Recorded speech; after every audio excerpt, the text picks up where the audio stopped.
రెడ్డి గారి వ్యక్తిత్వాన్ని చేసేటటువంటి ప్రయత్నమే కనిపించింది. ఆయన పెద్దాపురం వేదిక మీద నుంచి మాట్లాడుతూ సూపర్ సక్సెస్ అనే మాట మాట్లాడాడు. ఎక్కడ సక్సెస్ అయింది సూపర్ 6 నాకు అర్థం కాల. నువ్వు ఇచ్చిన హామీలన్నీ అరకొరగా నెరవేర్చినవన్నీ, సంపూర్ణంగా నెరవేర్చనివన్నీ, ఇన్ని తేడాలు ఉన్నప్పుడు సూపర్ 6 ఎలా సూపర్ హిట్ అయిందో చంద్రబాబు నాయుడు గారు సమాధానం చెప్పుకోవాలి. నెంబర్ 1. నెంబర్ 2 ఏంటంటే ఆయన స్త్రీ శక్తి బస్సు ఫ్రీ బస్ గురించి చెప్తూ ఆ వేదిక మీద ఒక మాట అన్నాడు. మీరు తిరుపతి వెళ్ళాలంటే వెళ్ళి దైవాన్ని దర్శనం చేసుకోవచ్చు, లేదు శ్రీశైలం వెళ్ళాలంటే వెళ్ళి దర్శనం చేసుకోవచ్చు, అన్నవరం వెళ్ళాలంటే దర్శనం చేసుకోవచ్చు అని మహిళలకు, ముందుగా ఉన్నటువంటి మహిళలకి, కూర్చున్న మహిళలకి చెప్పేటటువంటి ప్రయత్నం చేశాడు. నేను అడుగుతా ఉన్నా, పెద్దాపురం నుంచి తిరుపతి వెళ్ళడానికి దర్శనానికి అవకాశం ఉందా? ఫ్రీ బస్సులో డైరెక్ట్ బస్సు ఏదైనా ఉందా? నువ్వు ఇచ్చినటువంటి ఆ 6 కేటగిరీల్లో ఏది తిరుపతి వెళ్ళే ప్రశ్న లేదు. ఎట్లా తిరుపతి వెళ్తారు? ఏదో సమావేశం ఏర్పాటు చేశాం కదా, ముందు మహిళా మండలి తీసుకొచ్చాం కదా అని వారికి పచ్చి అబద్ధాలు చెప్పేటటువంటి కార్యక్రమం చంద్రబాబు నాయుడు గారు చేశారు. దాంతోపాటు ఎప్పటి నుంచో, నా చిన్నప్పటి నుంచి చెప్తున్నా, చంద్రబాబు నాయుడు గారు ముఖ్యమంత్రి అయినప్పటి నుంచి కూడా 14 సంవత్సరాలు అంతకుముందు అయినప్పుడు కూడా చెప్తూ వచ్చాడు, ఏంటది చెత్త నుంచి సంపద అని. కొత్తగా పెట్టింది ఏం కాదు, ఇది ప్రపంచవ్యాప్తంగా, దేశవ్యాప్తంగా వేస్ట్ నుంచి ఎనర్జీ తయారు చేసేటటువంటి ప్రక్రియ జరుగుతూ ఉంది. దేశవ్యాప్తంగా, ప్రపంచవ్యాప్తంగా జరుగుతూ ఉంది. దాన్ని ఈయనే కనిపెట్టినట్టు చెప్తాడు. ఒకటి. రెండో అంశం ఏంటంటే స్వచ్ఛాంధ్ర, దీంతో పాటు యుద్ధం అంట, దోమల మీద యుద్ధం అంట. నా చిన్నప్పుడు కూడా చెప్పాడు, దోమల మీద యుద్ధం అని కత్తి పెట్టేశారు ఒకసారి, పెద్ద వాల్ పోస్టర్. దోమల నిర్మూలన కార్యక్రమం, ఇది సింపుల్ దోమల నిర్మూలన కార్యక్రమం. దానికి యుద్ధం ఏంటి? అవి మన మనతో యుద్ధం చేస్తాయా? దోమలు మందు కొట్టి చంపేటటువంటిది కూడా ఒక పెద్ద ప్రక్రియలాగా ప్రభుత్వం దాని మీద ఏదో గొప్పగా యుద్ధం చేస్తుందనేటువంటి మాటలు మాట్లాడి మభ్యపెట్టేటటువంటి కార్యక్రమం చంద్రబాబు నాయుడు గారు నిండా పెద్దాపురం వేదికగా చెప్పేటటువంటి ప్రయత్నం చేశారు. అయితే ఇక్కడ నాకు ఆశ్చర్యకరమైనటువంటి అంశం ఏంటంటే, మొత్తం ఆ ఉపన్యాసాన్ని అంతా కూడా అద్యాంతం నేను విన్నాను. ఎందుకంటే ఏదైనా మాట్లాడవలసి వస్తుందేమో నేను విన్నాను. విన్నప్పుడు నాకు అనిపించింది ఒకటే,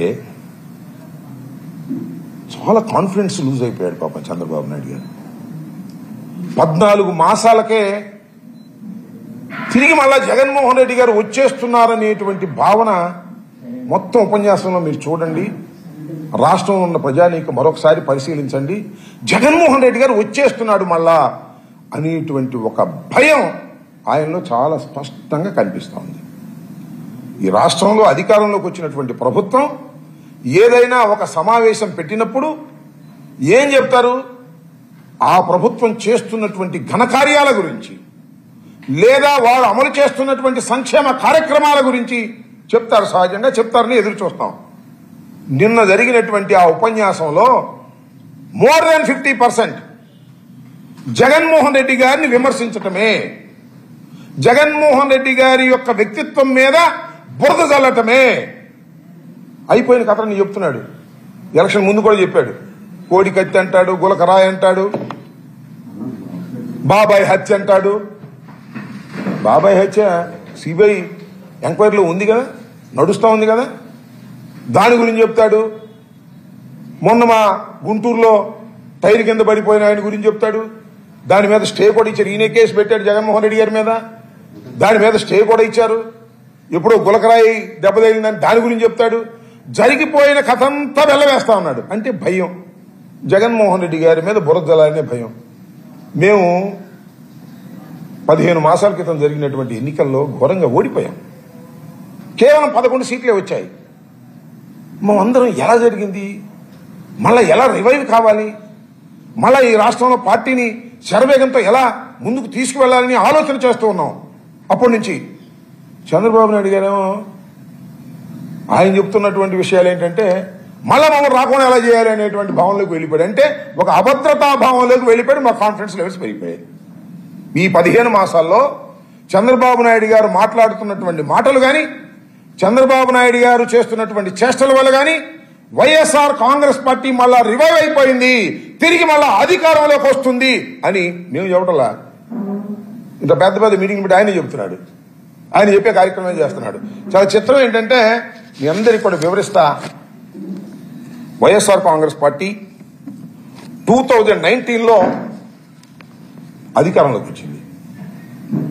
అప్పుడు అధికారంలోకి వచ్చినప్పుడు చంద్రబాబు నాయుడు గారు తెలుగుదేశం పార్టీకి వచ్చినటువంటి ఓట్ షేర్ ఎంత అంటే 39.17తో వాళ్ళు 23 సీట్లు గెలుచుకున్నారు. మొన్న 19లో జగన్మోహన్ రెడ్డి గారు ముఖ్యమంత్రి అయినటువంటి సందర్భంలో మొన్న జరిగిన ఎన్నికల్లో ఆ లెక్క కూడా చెప్తా. 39.137, అప్పుడు 17, ఇప్పుడు 37. అప్పటికన్నా తెలుగుదేశం పార్టీకి వచ్చినటువంటి ఓట్ షేర్ కన్నా 23 సీట్లు గెలుచుకున్నప్పుడు తెలుగుదేశం పార్టీకి వచ్చిన ఓట్ షేర్ కన్నా 11 సీట్లు గెలుచుకున్నటువంటి జగన్మోహన్ రెడ్డి గారికి వచ్చిన ఓట్ షేర్ 0.2 ఎక్కువ. ఇది మీరు గమనించాలి. ఇది చంద్రబాబు బాగా తెలుసు. ఎందుకంటే 0.2 తక్కువ వచ్చిన మనమే మళ్ళా రివైవ్ అయ్యి ఈ రాష్ట్రంలో అధికారంలోకి వచ్చాం థంపింగ్ మెజార్టీతో. జగన్మోహన్ రెడ్డి గారు మనకన్నా ఓట్ షేర్ ఎక్కువ తెచ్చుకున్నటువంటి జగన్మోహన్ రెడ్డి గారు రివైవ్ కాబోతున్నాడు అనేది ఆయనకి చాలా స్పష్టంగా అర్థమైపోయిన తర్వాత, ఆయన కాన్ఫిడెన్స్ లూజ్ అయిన తర్వాత చెప్పే కార్యక్రమం మొదలెట్టాడండి. జగన్మోహన్ రెడ్డి గారిని రానియకండి, జగన్మోహన్ రెడ్డి గారికి ఓట్లు వేయకండి. ఇప్పుడు ఏం పని నాకు అర్థం కదా. ఇప్పుడు ఎలక్షన్లు ఉన్నాయి, ఇంకెన్నాళ్ళకు ఉన్నాయి ఎలక్షన్లు? 3 సంవత్సరాల పైచిలుకుంది. అప్పుడు కదా నువ్వు మాట్లాడాల్సింది. ఇవాళ నుంచి మొదలెట్టేశాడు జగన్మోహన్ రెడ్డి గారిని వ్యక్తిత్వ హననం చేసేటటువంటి కార్యక్రమం. జగన్మోహన్ రెడ్డి గారు భూతం అంటండి.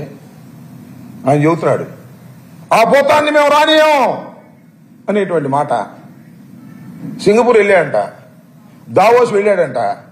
ఆయన చెబుతున్నాడు, నేను చెప్పిన మాటలు కాదు. దావోస్ వెళ్తే పెట్టుబడి రాలా. ఎందుకు రాలేదంటే మళ్ళా భూతం వస్తుందేమో అని అంటున్నాడంట. అక్కడ ఈయన పెట్టింది భూతం అని పేరు. భూతం మళ్ళా వస్తేమో, జగన్మోహన్ రెడ్డి గారు మళ్ళా వస్తాడేమో అని అంటున్నారంట. అక్కడ సింగపూర్ వెళ్ళాడంట, వాళ్ళు కూడా అంతేనంట. మళ్ళా జగన్మోహన్ రెడ్డి గారు భూతం వస్తాడేమో మేము రామంటున్నారంట. వాళ్ళకి అర్థమైపోయింది వైఎస్ఆర్ కాంగ్రెస్ పార్టీ అధికారంలోకి వస్తుంది, చంద్రబాబు చెప్పినట్టు వింటే మనం దెబ్బతింటాము అనేటువంటి భావన సింగపూర్లో ఉన్నటువంటి ఇన్వెస్టర్స్ కి, దావోస్లో ఉన్నటువంటి ఇన్వెస్టర్స్ కి అర్థమైపోయి చంద్రబాబు నాయుడు గారు చెప్పారనేది తేట తెల్లమైనటువంటి అంశం. కాదా చెప్పని అడుగుతా ఉన్నా. అది చూసే కదా నీ భయం ఇవాళ. అదేమంటే దీనికి భూతం అని పేరు పెట్టాడు జగన్మోహన్ రెడ్డి గారికి, నెగిటివ్ స్టోరీ అలటం కోసం.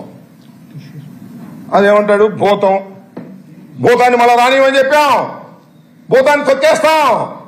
భయం, భూతాన్ని తొక్కేస్తాడంట. ఇప్పుడు నన్ను భూత వైద్యుని సంప్రదిస్తే పోయేది. రాజమండ్రిలో ఉన్నాడు కదా భూత వైద్యుడు ఒక ఆయన, ఎవరు భూత వైద్య రంగారావు సుబ్బారావు. ఎందుకు భయపడతావు?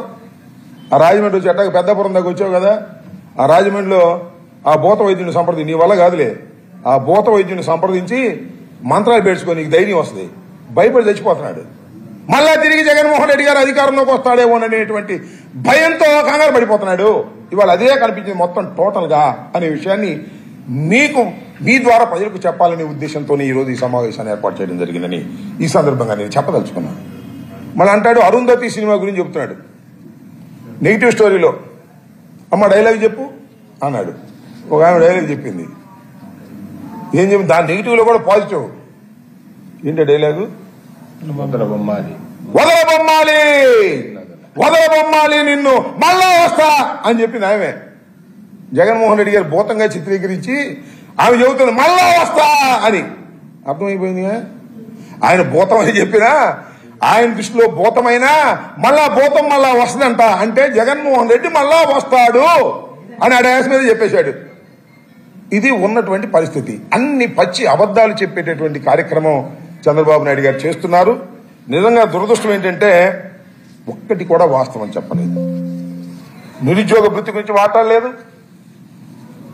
అదేమంటే స్త్రీనిధి ఆ 1500 రూపాయలు నెలకి ఇచ్చేయని కూడా P4కి అప్పచెప్పాడంట, దాని గురించి చెప్తున్నాడు. అన్నిటికన్నా మించి మీతో ఒక విషయాన్ని ఇక్కడ నేను ప్రస్తావన చేయాలి. అదేంటి పోలవరం గురించి చాలాసేపు చెప్పాడు ఆయన. పోలవరాన్ని మేము సర్వనాశనం చేసేమనేటువంటి మాట చంద్రబాబు నాయుడు గారు నిన్న పెద్దాపురం వేదిక మీదుగా చెప్పాడు. చంద్రబాబు నాయుడుకి అసలు అబద్ధం ఆడటంలో వెనక ముందు ఆడు సిగ్గు శరం కూడా లేదు. పోలవరాన్ని నేను మనవి చేస్తున్నా, రాష్ట్ర ప్రజానీకానికి చెప్తున్నా, మేధావులకు చెప్తున్నా, రాష్ట్ర ప్రజానీకం పోలవరం పూర్తి కావాలి, సముద్రం పాలవుతున్నటువంటి నీరు పొలాల్లోకి ప్రవహించాలి అని ఎదురు చూస్తున్నటువంటి రైతాంగానికి, మేధావులకి నేను ఇవాళ స్పష్టంగా చెప్పదలుచుకున్నాను. ఈరోజు పోలవరం ఈ దుస్థితికి పడిపోయిందంటే అది చంద్రబాబు నాయుడు గారి యొక్క దుర్మార్గం. కేవలం చంద్రబాబు నాయుడు గారి యొక్క దుర్మార్గం వల్లనే పోలవరం జాప్యం జరుగుతూ ఉంది. పోలవరం సంక్షోభంలో పడిపోయింది.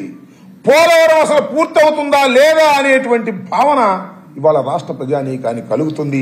ఈ పాపానికి కారణం నారా చంద్రబాబు నాయుడు గారి యొక్క తెలివి తక్కువతనం వల్ల మాత్రమే ఇది జరిగిందనేది నేను చాలా స్పష్టంగా చెప్పదలుచుకున్నాను.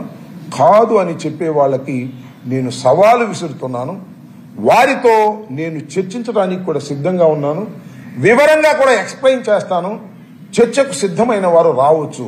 చంద్రబాబు నాయుడు గారు కానీ, ఇరిగేషన్ డిపార్ట్మెంట్కు చెందినటువంటి నిమ్మల రామానాయుడు గారు కానీ, ఎవరైనా సరే వారు చర్చకు పిలిస్తే వచ్చి నిరూపిస్తాను. ఇది వాస్తవం.